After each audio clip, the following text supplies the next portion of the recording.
আবার কি হলো? আগে মশাই, আমার একটা প্রশ্নের উত্তর আপনি ভুল কেটেছেন। ভুল কেটেছি? দেখি তো। তুমি লিখেছ, এই যে প্রশ্ন ছিল তুমি বড় হয়ে কি হতে চাও, তুমি লিখেছ আমি আস্ত গাধা হতে চাই। এই প্রশ্নের কোনো নম্বর হয় নাই।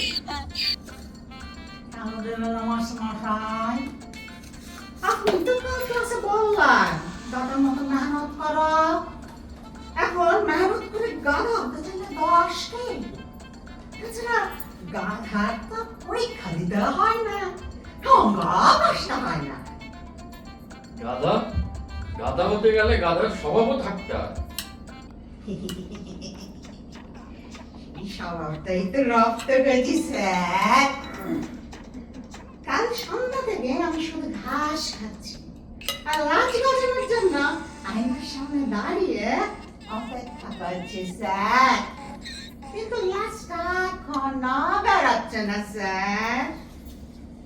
ওরে হতভাগা, ওটা তো অলংকারিক কথা ছিল।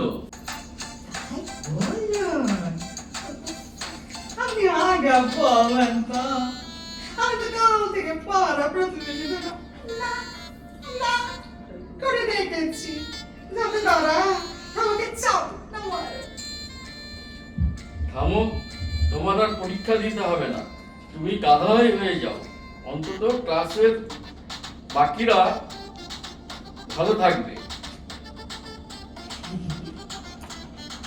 তাতেই রাজি স্যার। তবে কালকে অপুষ্টির জন্য বাঘের পেটে যাবার রচনাটিকে লিখতে হবে। গাধা, বেরিয়ে যাও এখান থেকে, তুমি গাধাই হয়ে থাকো।